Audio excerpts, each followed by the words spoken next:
This episode of Fuel for the Soul is powered by ASICS. Head over to asics.com and sign up for a one ASICS account. It's completely free, and when you sign up, you will receive 10% off your first purchase. You'll also gain access to exclusive colorways on asics.com, free standard shipping, special birthday month discounts, and more.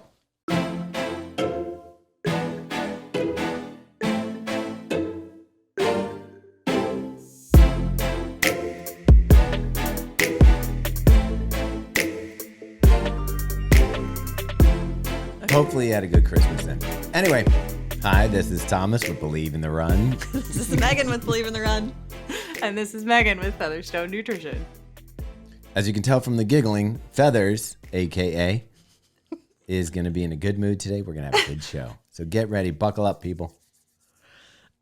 We do have a really good show today. We are going to be answering a lot of questions surrounding weight, which I know is a very big topic all year round, but especially like around waiting for presents? No, the other kind, the WEIGHT, like how much you weigh on a scale. Gravity. Yes. So we will be diving into a bunch of those questions, but first we're going to talk about a product that Megan's trying and then a new program that you're offering. So let's just get right into it. When you guys were at the running event, did you try these bonk breakers? No. No. What are they? Bonk breakers? It's really loud. Nutcrackers? No, it's they call it a protein bar, but there's only 11 grams of protein, so I feel like it's more like a snack. But it's hands down the best bar that I've ever had. Like, it's really, really good. So I couldn't figure out. Here. Yeah. What's a lot of protein in a bar? Like 20 grams would be like a protein bar in my eyes, but like a snack bar would have like 7, 9, 11 grams. I don't know. That's just kind of how I look at it. Like, and this is the best one you've ever had? Like tasting wise. Yeah. Like it's delicious. Yeah. It almost tastes like. What's it taste like? Like, well, it's peanut butter and jelly. And it almost tastes like a peanut butter oatmeal cookie dough.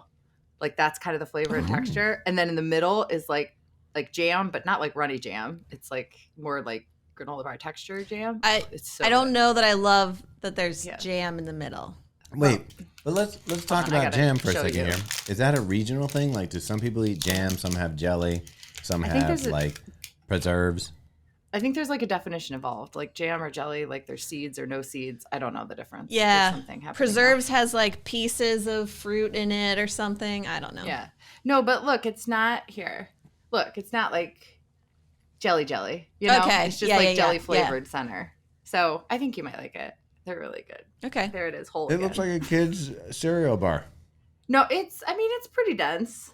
Like it's pretty, I don't know. It is the size of my face, but so they're really good. So this is your go-to snack right now? My new one.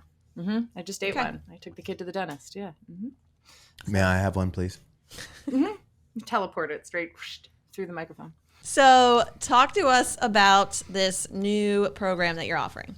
Yes. So every new year, aka the last 2 years, we'd make a program of things you guys need. So last year, if you remember, we kept getting questions about body composition. And I was very like, I don't want to put out something about weight loss. Like, that's not my stance, you know. But then you guys kept coming to me and you were like, but Megan, like you told me to, you know, periodize this and focus on fueling for my race. And now I'm not in my race and I want to make body comp changes. So I was like, all right, we got to do this. We got to help, you know. So that body comp class is still out there. But this year we were like, all right, what do people need that we have not provided yet? And a lot of the questions that we get from you guys, especially people that want to work one-on-one with me, and that wait list is just far too long for me to be comfortable with, is how to scale and change nutrition throughout your training cycles. So like, how do I eat on a daily basis for off-season injury, for base training, for race training? Like, how do I change? How do I need to eat? Am I doing enough on a daily basis? So we put out a ton of stuff about performance nutrition, but we really haven't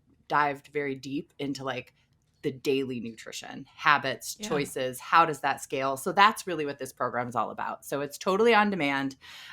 There are 4 recordings, so you can watch them on your own time. And then there's the PowerPoints and the resources that go with each one. So you're really kind of learning on demand, you know, by yourself. But the most exciting part of it is, you guys know that we all love calculators around here. So we've got 5 different calculators that come with this package to help you calculate your energy needs, your your carbohydrate needs, your protein needs, your fat needs, and your fluid needs. So you can literally play around with it and put in all your information and then change off season, how much you're training, and notice, like, how does that change? Like, how do my carb needs change throughout the year, so that you can have access to that for as long as you want and play with it and kind of learn, what does my body need? And, I don't want people tracking macros, so some people could see this and be like, oh my gosh, numbers. But really the goal of this is to have an understanding of what my body needs. And sometimes that means looking at a number, right? And not necessarily that we have to track to it. And we'll talk all about that, in the videos in the program,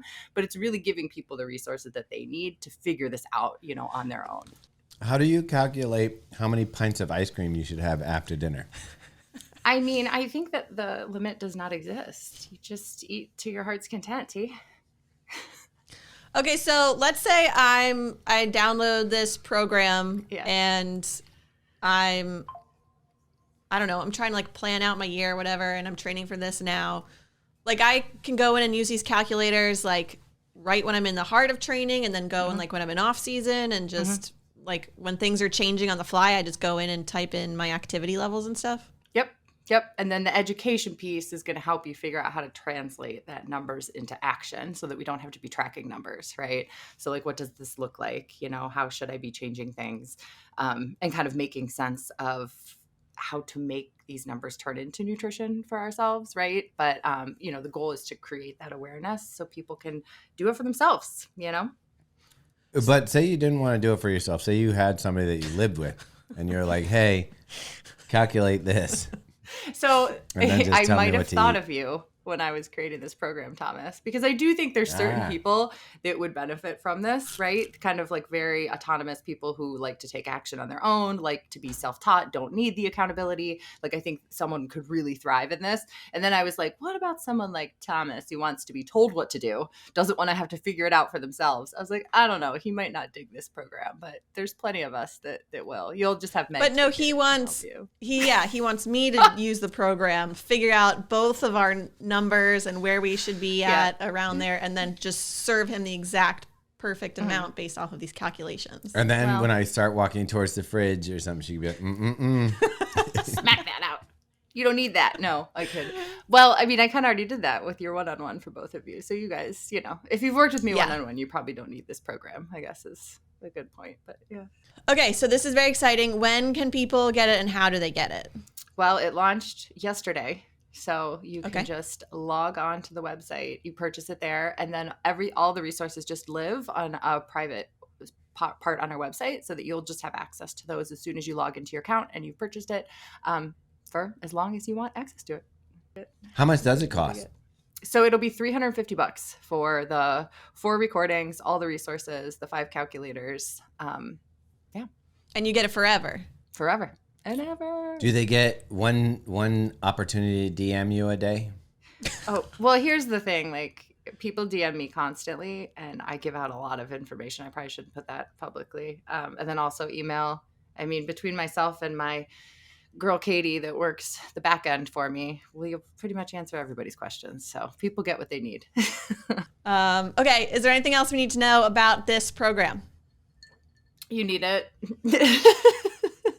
It's a must-have. No, I'm kidding. No, I mean, honestly, as I play with it, as we've been building out some of these different calculators, I get really, really excited when I see it. Because I was like, I feel like this is something that's going to help so many people. I feel like the calculators alone are worth the price, honestly, to be able to play with that.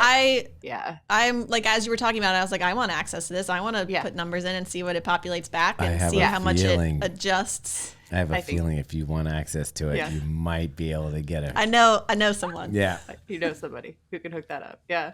I mean, I think. I saw somebody. Yeah. You remember Lo, who ran Train to NYC?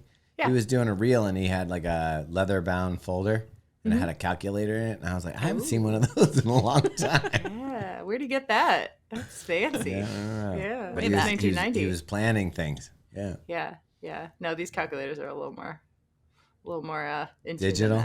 Yeah, they're good. They're smart. Okay, I love it. This is exciting. People go to featherstonenutrition.com and get it. But wait, what if today I want to learn more about weight loss? Well, we're going to talk about it. We're going to answer some questions. All right, let's get into it. Okay.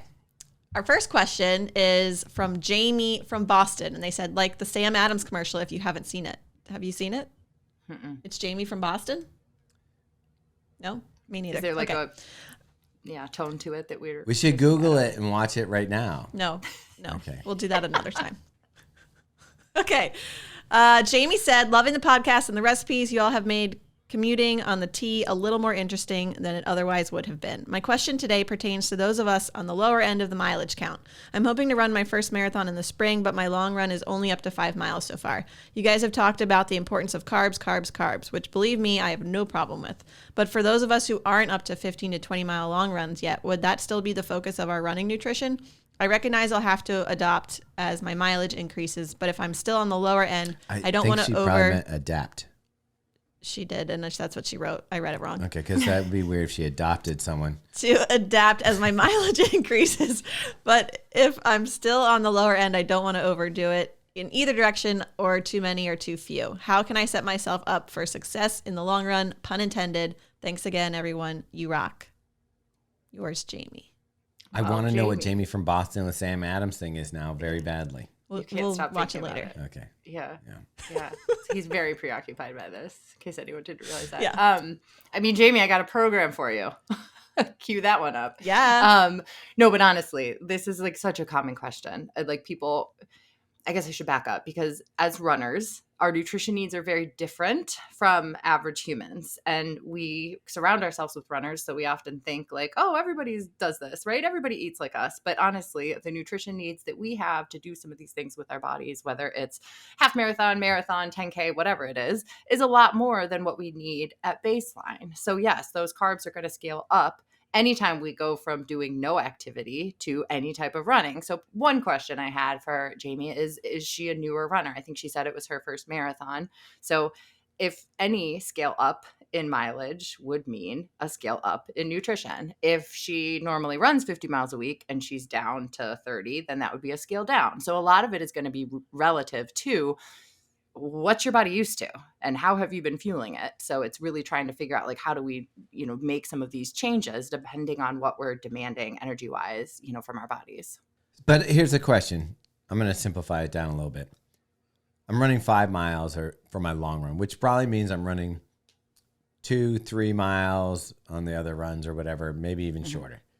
Am I still eating graham crackers before those runs? Or am I like, okay, I've got enough calories in me that, 5 miles isn't going to really affect, or 3 miles isn't going to affect. Yeah. I mean, I want you to eat something before any time that you're going and exercising your body, whether it's running, whether it's cross training, whether it's strength training. If we haven't had a meal, if we haven't had a snack, we need to eat something. And the fuel that our body needs the most of when we're running is carbs. So let's put that snack in there. Now, would we need to eat as many graham crackers before a 5 mile long run as a 15-mile long run? Absolutely not.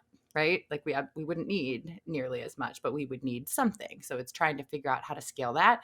If this person is eating breakfast and going for their 5 mile long run, no, they don't need to insert a snack because they've already eaten. So some of it's like a timing perspective. But yeah, I mean, to your point, if we're starting out and our long run isn't over 70 minutes, we don't need to be fueling during, we don't need to be increasing significantly what we're doing beforehand.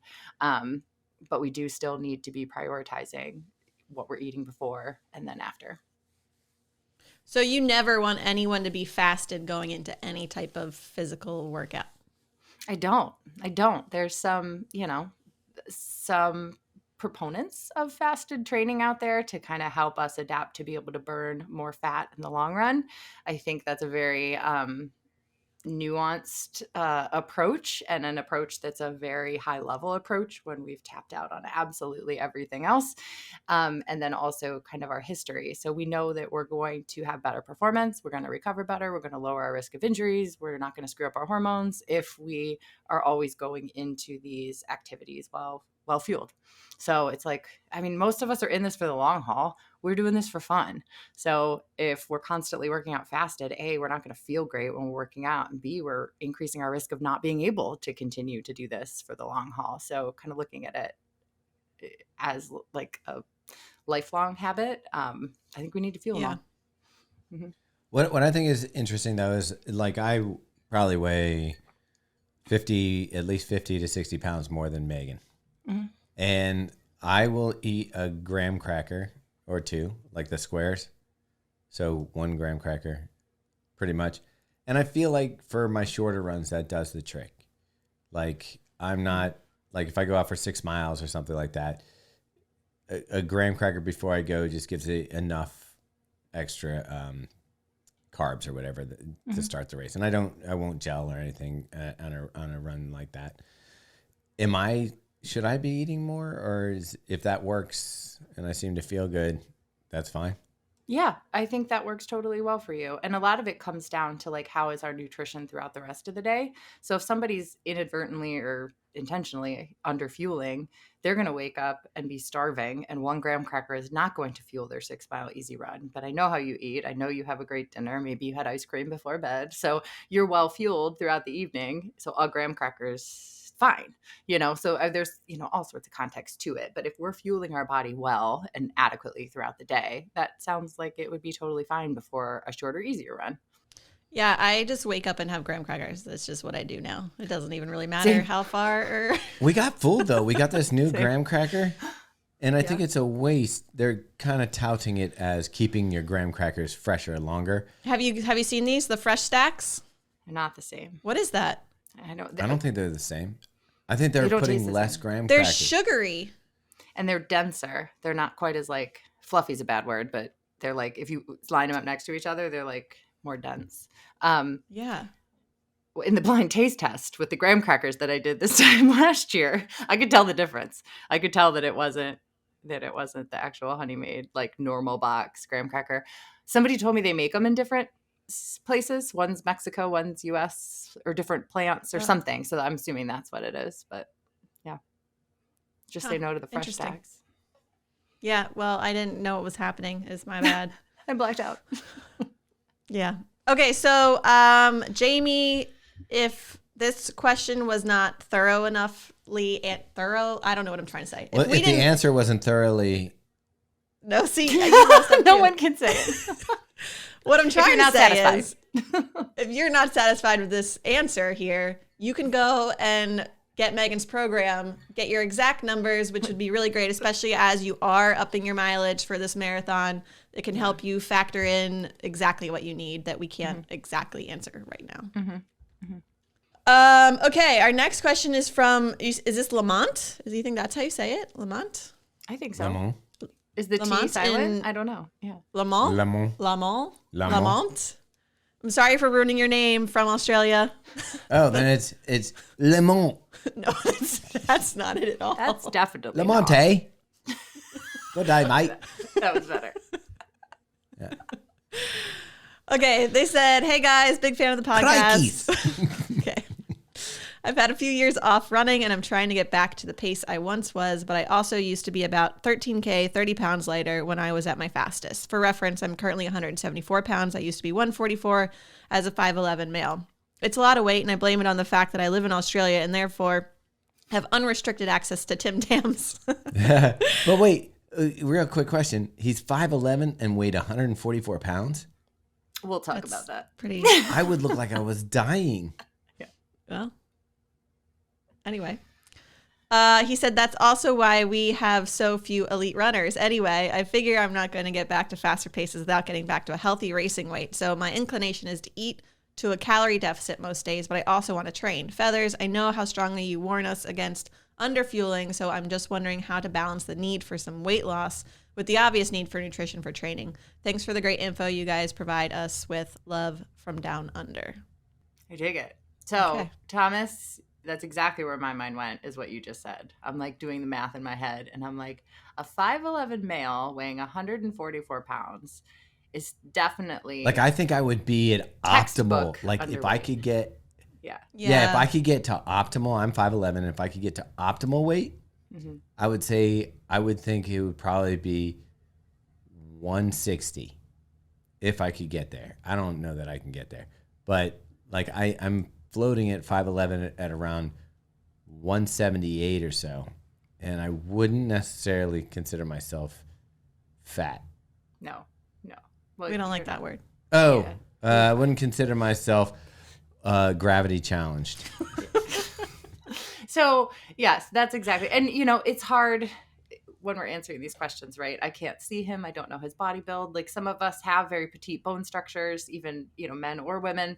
So some of us have like a lower quote unquote body weight that we would expect for a height. So, there's a lot of things that go into this, but that was the first thing that crossed my mind. I was like, okay, Lamont, it sounds like that 144-pound quote unquote racing weight certainly wasn't sustainable because we didn't keep that weight, right? That's not where his body wanted to be. Right. And then two, is it something that we should even try to get back to in order to be a healthy runner? Because as we've talked about a million times on here, it's not just about weight. It's about other things. It's about strength, right? And in order to have strength, we need muscle, and muscle has weight behind it. So, it's hard to say you should weigh X amount in order to perform well, but he equates that weight with his fastest race. So I think he's going to continue to think I need to be this weight, but I'm sure there was other factors involved, right? It sounds like he took some time off training. Maybe that's why he's not running as fast. It's more of a training thing and not necessarily an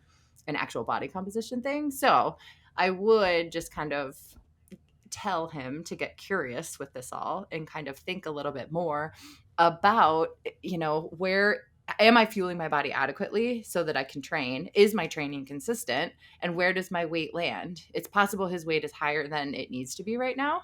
But I think, as we've talked about before, like if we want to intentionally change it, that would be like outside of a training cycle and see where we can get. And then, kind of just notice what our performance does when we're training consistently and fueling well.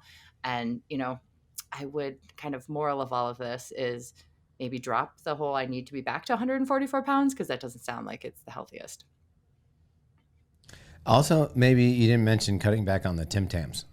So I had to look those up. Are you guys familiar with Tams? I've heard of them. So honestly, it looks like a graham cracker. Oh, they look delicious. They call it a biscuit covered in chocolate. Yeah. I was like, a biscuit? This ain't so bad. I'll take some Tams. So I do have to say, I mentioned my weight earlier. It is because my muscles are huge. So thank you for bringing that up. You're welcome. Yeah. It's all muscle mass. So I had to look it up. I was like, okay, so are Tim Tams really that bad? So 2 Tim Tams is a serving. It has 25 grams of carbs, 9 grams of fat, so a little bit higher, and 2 grams of protein. But I don't hate that as a pre-run fuel.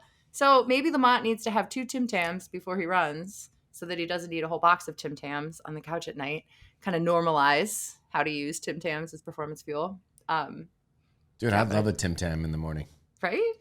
Yeah, I feel like it makes me a little sad that his first inclination is that it's not that he's taken time off, it's that he's heavier. Mm-hmm. And my immediate thought is you're out of shape. You stopped running. Like you have to get back in shape. I don't. When you say out of shape, I think fitness. Right, is what right. You're saying. He lost fitness. That's exactly what I mean. Right.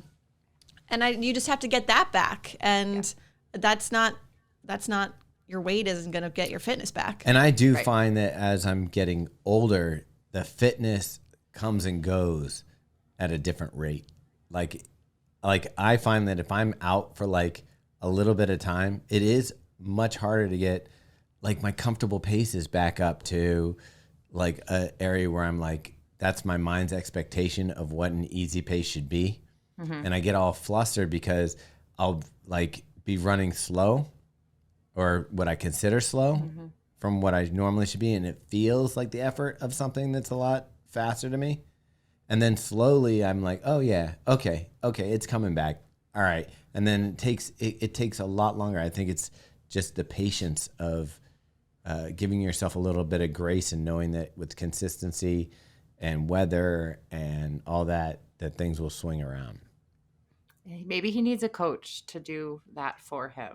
Because as Meg is giving me workouts again, I'm certain I've lost some fitness, but she's only giving me 400s and then 800s. So I'm like, oh, I can do that. And you hit it, and then you gain confidence and gain some fitness before you try to do the things that you used to be able to do, which I wonder if that's what he's doing too. But I think it even starts off with like you even need to start off with like your easy paces. Like it's funny, like I was struggling to get my easy pace, like to feel the pace that I thought I should be running and have it feel easy has come down, but it's taken like a month and a half to get there. And it wasn't like I took off a lot of time. I wasn't like not running. Yeah. My run in the snow yesterday was 3 minutes slower than my marathon pace. Average. That's a little different though. Very slow. Iliad Kipchoge runs his easy runs 4 minutes slower than his marathon pace. Okay. So we can all learn. We can all get around that. I love it. Ralphie doesn't wear shoes. Lamont, do us a favor and focus more on gaining back that fitness first, and then worry about the weight stuff. And consider yourself lucky. You can eat Tams before you run. And we don't have them over here, so we're jealous. A trade-off. I'll send some grams. He'll send some. There we go. Tams. You know what is crazy? Somebody did buy a Believe in the Run hat in Australia. The shipping was more than the hat. So that's a dedicated fan. While he, that's somebody who really wants a hat. But what's great about that is, think about in Australia, he's probably one dude in the entire country that has the hat. So good on you. Maybe it was Lamont. Maybe it was Lamont. Maybe it was. I bet it was. Let's say it was. Okay, I like that. All right, our next question is from Rebecca Fiffin. Fippin? How do you say that? Rebecca Fiffin. Rebecca Fiffin. Fiffin. She said, I've been a runner for a while, and during my first few years of running, I super underfueled. Got a, quote, runner's body, but I felt like garbage and got injured a lot. Over the past few years, I've started feeling more and feel 10 times better on and off the run. I haven't had an injury in 2 years and don't feel gassed after workouts. This week, I went to my primary care doctor for a checkup and was told I'm overweight based on my BMI and that I need to lose weight. I tried to explain that I'm an athlete and need the fuel, but she said that regardless, I need to lose weight. For reference, I am 5'2" and have gained muscle from lifting weights. I don't even know how to process these two very conflicting things. I'm scared to lose weight because I know my performance and how I feel will tank. How do you balance being told by your doctor you are overweight based on BMI and doing what is right for your body? Yikes. I think this sounds crazy because if you're lifting weights and you have muscle, like we said, you're going to be heavier. So is the doctor just looking at Isn't BMI like proven body to be mass not index? right? It's trash. Yeah. No, BMI is total trash. But in our medical system, that is still how we classify risk for diseases is what is our BMI. And they have it bucketed as overweight and obese, and then some classifications above obese as well. So I mean, like, I hate that this happened to her. Like, seriously, she was able to identify what was wrong. She fixed it. She's confident. She's crushing workouts. She feels strong. She feels great. And then she goes to the doctor and hears this, which sucks, right? Because too many people aren't going to the doctor for different reasons. And this it's why I don't go to the doctor. Yeah. A lot of people feel that way. I don't go. Yeah. Because they always say something weird. Yeah. I mean, I'm very pro preventative care. So, I think everybody needs to be having those yearly checkups to get what they need to make sure we catch things early. But I think Rebecca needs to find a new doctor. This does not sound like a good fit. I had an experience like this with one of my children, and I walked away and found a new doctor. I was like, this is not the person for me. So you can do that. We have access to that. We find someone new, who doesn't say these types of things to us. And, it sounds like maybe her BMI is higher into a classification that means, quote unquote, overweight, but that does not mean that she is overweight, right? Because we know it's all based on height and weight. It's height and weight. So if somebody has more muscle mass, right, and if she's shorter, I could totally see how she could be a phenomenally fit human and maybe not fit the classifications that the doctor, quote unquote, needs to see. I mean, Lamont at 5'11" and 144 is throwing the curve off. Yeah. No, I mean, we could talk for hours about the BMI and where it actually came from and how it was never really meant to be used in the way that it was. So I think, it sounds like Rebecca's got a really good head on her shoulders about what she needs to be doing. And I wish that this didn't happen to her, but I would just find yourself a new doctor, surround yourself with a different message. I mean, that's what I do on Instagram. I surround myself with all of you wonderful people and I block out the crap, so if we need to do that in our healthcare, we do, and just make sure that, whoever we're going to is supportive of things. Because it sounds like she's done exactly what I encourage people to do. I definitely did. You offended me. What we want to do is find where our body works its best. So each of us genetically are built different. Some of us hold more muscle mass, some of us don't. Some of us are taller, some of us are shorter, like all of these types of things. We don't try to change our height. So why are we trying to change our genetic body composition? So if we're doing all the things we need to be doing from a nutrition standpoint, we're doing all the things to safely be training towards our goals, let's just be happy with wherever our body shakes out when we're doing all of those things like we should be doing, and just accept that that's genetically like where I'm going to perform my finest. She's not injured. She's crushing workouts. She feels great. So I think we just push that doctor's appointment out of our mind and surround ourselves with someone new. That's getting cut out. Anyway. Our next question is from Kyle in Minnesota. He said, "Hello all, I'm in my mid-30s and have never been officially competitive. No high school or college running." Hi, me too. But have really been trying hard to get my 10K time down. Last year at my local 10K, I ran a 38:38 PR. I deliberately tried to lose some weight for last year's race and was 164. This year, my weight was back up to my normal set point of 170. My training went really well this spring. The first year, I haven't taken any time off for an injury, but my time was almost a minute slower. I've read that weight and performance correlate with about a 2 second per mile per pound, which works out pretty close to my slower pace this year. My question is, what is a good way to determine my ideal race weight? This seems like a touchy topic currently, but if I'm thinking of my body as a tool that needs to perform a specific function, there must be a right answer or approximation. The athletic 170 that I have been might have been a good all-purpose body, but I've really thrown myself wholly into running lately, so maybe it's not appropriate anymore. In my adult life, I've been as low as 155 and as high as 185, depending on my fitness goals. So I know I can adjust my weight fine. I'd just like to know how to determine my ideal running weight and what is the best way to get there. Thanks. Love the podcast. Kyle. Kyle and Lamont are in the same boat here. Very similar question, except this research article that he is quoting about the 2 seconds per mile per pound is garbage. So we got to talk about that for a second. It's from 1978. So we know a little bit more than we knew in 1978, right? It was all men. I don't know. Star Wars came out then. Have you watched them recently? The New Hope? Yeah, I love that. Quality? No, the old ones. Yeah, you have a kid. He's not watching Star Wars? What's he doing? Oh, I do something else while they're watching it. So the study is from 1978, and it was a very small sample size of men, and they had them run on a treadmill for 12 minutes and see how far they could run. And then they put a weight vest on them and saw how far they could run in 12 minutes. And then they put a bigger weight vest. So anyways, they were trying to mimic 5, 10, and 15% body weight by like literally adding a weight vest onto these men on a treadmill. And that is the study that we continuously quote, that if we lose weight, we can run 2.4 seconds faster per mile per pound we lose. Come on, guys. Like, science has come a long way since then, but yet we are still quoting this research study from 1978. Yeah, well, I'm really glad you brought up that study, because I think, and like I'm guilty of this too, if someone quotes a study, you kind of just take it for what it is, and rarely do you dive into the actual study and look at what actually happened.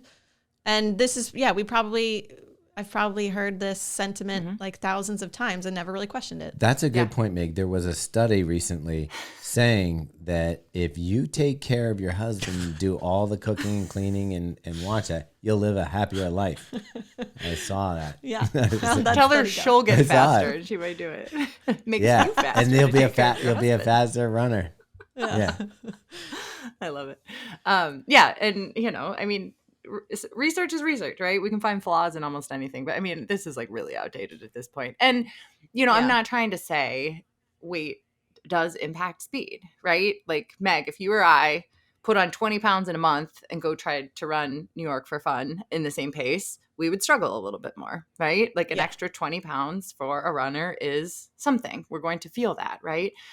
But that being said, I think we need to find that happy place for our body weight, like we've kind of the theme of today, and run at that, not try to arbitrarily pick this number that our body is going to be fastest at, right? We already talked about the importance of training, the importance of adequate fuel to be able to train and stay healthy for the long run. I guess like if I was speaking with Kyle one-on-one, I'd want to find out like what was going on between this 30-pound weight fluctuation, right? Were we not training? Was there stress in life? Was there a job change? You know, what was happening with this weight change? And I bet we could probably uncover some other things, like maybe not running as much, right? So, you know, when we are running, when we are being consistent and taking care of our body, like where does our weight hang? Like that's a very important fact to me when I'm helping somebody in a scenario like this. I would bet you that you might weigh more on days where you have good runs than you might have thought you would. Because you're well fueled, you've got glycogen, you're hydrated, your weight's going to fluctuate. Yeah. And did you weigh yourself the day before the day you PR'd in the race? Or like Never. when you ran the sub 40 10K? You didn't weigh yourself that morning. You don't know. No. Yeah. No, I totally agree. And I do. I think, I mean, I'm not shocked as a society we're so hung up on a number on the scale. You know, that's been deeply ingrained. But at the same time, I mean, if you really think about it, like, why are we so fixated by a number on a scale for our worth, for our paces, for like, it's wild when you really take a step back and take the emotion out of it and really think about how preoccupied that number can be for some people, right? When we step and see a number, it like can ruin our day or make our day or, yeah. Well, and just back to his ran this 10K at this time and was a minute slower the next year, like, and he's pinpointing this all to his weight. We don't know if it was a hotter day. We don't know if he was fitter. We don't, like, there's so many factors involved with having a good race day, and you're pinpointing it to your weight. And honestly, I'd be real No happy chance. with only a minute slower. Right? After a year. You're like, yes, killing it. Right. Yeah, I totally get that. It's still a sub 40 10K, which is great, Kyle. Yeah, killing it out there. Fast. Yeah, definitely. So let's look at all those pieces, Kyle. You know, like not just the weight piece. Let's be open-minded. Would you recommend he start journaling? I was gonna say I'm more interested in like what happened during the 30-pound weight gain, right? Like, or what were we unrealistic at 155? You know, I'm more interested in like that piece, but I guess that's just because that's what I do. But yeah. So I think as we're moving forward and kind of summarizing all of these questions into one, it's that as runners, we are very data focused. We are very focused on numbers and change and performance and how all these things equate. And honestly, I think you've probably heard loud and clear from all three of us that maybe we need to take a step back and not try to pinpoint weight as one of the biggest factors here in our running performance. Sure, weight can impact running performance, but other things can impact it more. As Coach Meg says over here, the fitness piece of it, the consistency, the workouts, all those types of things are going to make such a huge difference in our training that maybe our weight focus can take a backseat if we focus on some of those other things. And you guys have heard me say, time and time again around here that we're going to gain more fitness and have better performances and be able to stay in running in the long haul, the longevity of this all, if we're well fueled. We can underfuel and get to a very lean weight and maybe have one bang out performance and then we're broken, right? So if we're really thinking about our intent, everyone's question here today is doing this for fun, right? None of us were professional runners here. Our livelihood doesn't depend on it. This is something we're doing for fun to challenge ourselves. So let's make sure that we're treating our bodies well. And our weight is going to shake out where it needs to shake out if we're fueling our bodies well and intentionally, if we're training smart, if we have some guidance in how to gain fitness through training and not really pin that all on the weight piece. And then if your doctor is not supportive of what your quote unquote BMI is saying, then we need to find someone who is and put those, thoughts aside when it comes to that. So hopefully, regardless of, where people are with this whole discussion, it kind of allows us all to think about it a little differently and not put such a heavy emphasis on that number on the scale. Yeah, I could not agree more, especially this time of year. Like, there is such an emphasis on weight, not just in our world of running, but just everywhere. So I think it's good to just take a step back and think about what's really important. And if we have resolutions, let's make it to like fuel better, right? Like if I do fuel my body better, what can it accomplish? That sounds like an amazing thing to focus on in January instead of restriction. Okay, before Thomas says anything else, that wraps up this week. Thank you guys, as always, for listening. And if you have a question that we have not answered, you can send us an email at fuelforthesoul@gmail.com, and we will talk about it here on the show. Yep, peas and carrots. Happy New Year, y'all. Bye. Bye. Bye.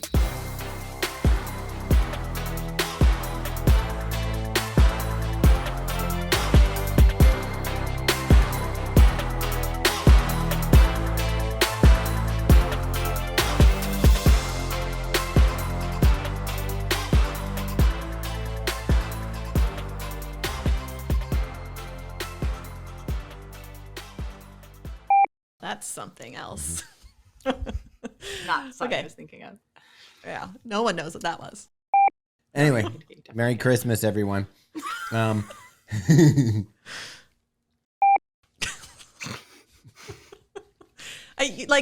is why you can't tell him things. Can you not? I have to edit this. Oh. I don't have time for your shenanigans. Katie works the back end. I was waiting for you to jump on that one. I waited till she stopped talking. You really teed him up for that one. Sorry. Ralphie's trying to eat Thomas's lunch over here. I wondered what was happening. I thought he was trying on new shoes for us or something. No. Believe me, you'll feel great about yourself. Okay. You do this. You have to do it. I have to do it. Oh, man. And thanks, Katie, for getting in the back end.